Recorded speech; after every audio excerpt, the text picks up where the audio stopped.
Hi, welcome to this week's Claire Chats. Now, as I record this, here in Spain, we're in the final phase of the de-escalation before we finish the state of alarm and go into what's being termed as the new normality. When we go out, we have to take face masks with us. Here you go, here's mine, because I'm a bit of a Harry Potter fan. So that's my face mask. So we need to take those with us so that we can put them on in situations where we can't physically abide by the social distancing rules, or when we need to go inside a shop or another public building. I know there's controversy over the wearing of masks and how they work and whether they work, but they're certainly better than nothing. And I feel that I'm protecting myself and others more by wearing one. And I also think that psychologically they also help us to feel that bit safer. The wearing of face masks and this new normality and the weird kind of things that are happening made me consider what medieval and Tudor people did during outbreaks of things like the plague and sweating sickness, things like that. Not to try and cure themselves, but to try and protect themselves from catching these illnesses. And here are some ways that I found while I was researching this.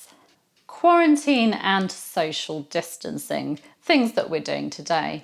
Joshua J. Mark, in his article Medieval Cures for the Black Death, writes of how the word quarantine comes from the law of quarantino, the 40 days of isolation that was practiced in Europe in the 14th century. He explains how in the 14th century, in the port of Dubrovnik, then called Ragusa, a 30-day isolation period, a Trentino, was imposed on ships arriving to try and stop the spread of the plague, and that it was so effective that it was initiated by other cities and ports and then extended to 40 days, a quarantino.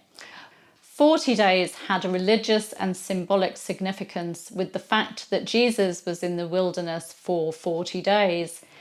In cities, those displaying symptoms were segregated, and in Milan in 1350, the authorities built a pest house outside of the city walls to house those with the plague or the pestilence. Unfortunately, as Mark points out, people in 14th century CE Europe was reluctant to stay isolated in their homes as people are in the present day during the COVID-19 pandemic. The wealthy bought their way out of quarantine and fled to country estates, spreading the disease further, while others helped with the spread by ignoring quarantine efforts and continuing to participate in religious services and by going about their daily business. So very much like today. I mean, here in Spain, early on in the lockdown, we had people trying to escape the epicenter of Madrid to go to their sort of country houses, coastal houses. So yes, very much the same. People are people. Another way they tried to stop the spread of things like plague was by washing money and fumigating documents. Mark writes of how money was washed with vinegar and letters and documents were fumigated with incense to try and stop the illness spreading that way. So they did know that objects and surfaces could be contaminated and disease spread by passing those on. Dr. Elmer Brenner, the Wellcome Collection's medieval specialist, in an article for History Extra, explains that prayers and the names of saints would be written on pieces of paper and carried around to try and ward off the devil and disease. Then, fragrances. Valentina Fornaciari, author of Toilette, Perfumes and Makeup at the Medici Court, explains that fragrances were thought to fight contaminated air. So people would hang little bottles of perfume on their belts. They put little bags full of scents between scented clothes. They wore jewels and other accessories made of perfumed paste. And they even sprinkled their hands and arms with vinegar. Scented sponges and balls became a part of people's typical defences when they went out. And vinegar in particular was thought to help. During outbreaks of plague, scented powders and pastes would be burnt in perfume burners, and fragrant extracts would be mixed with scented water and scattered around a person's home.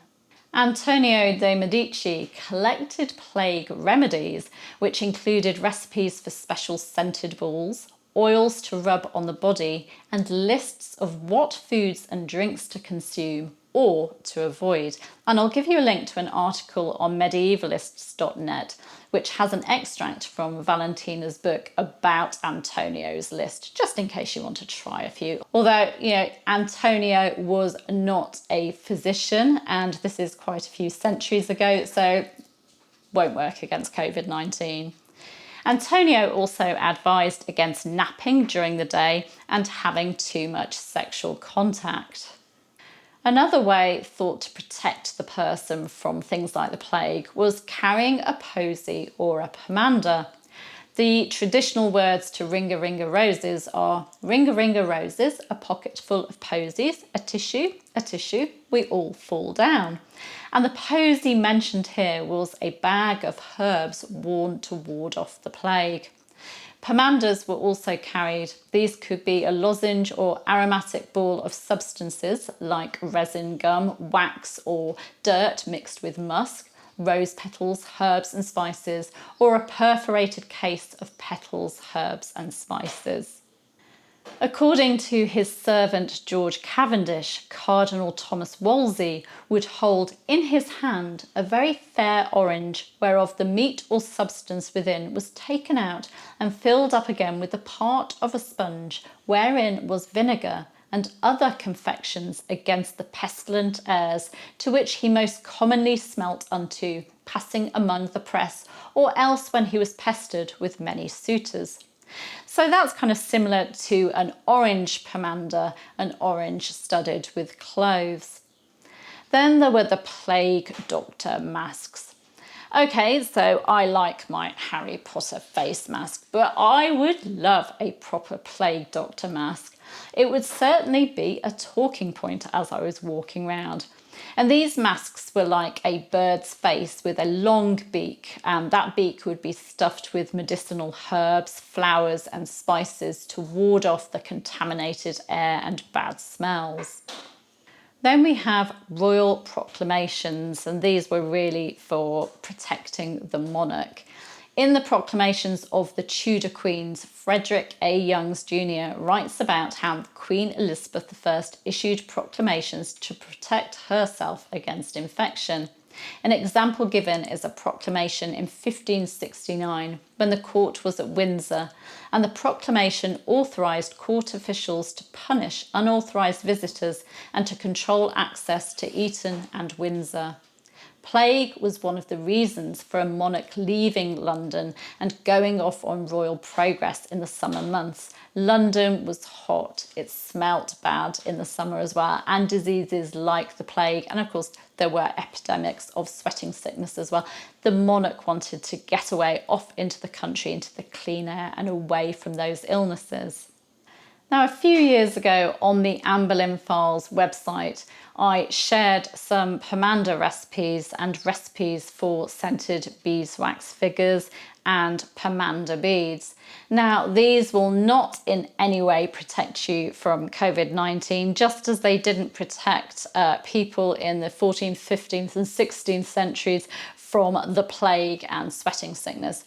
But they might just make you and your home smell rather nice. So I'm going to share those recipes with you with this video, and you can try them at home and you can let me know whether they do make you and your home smell nicer. So do let me know if you make them.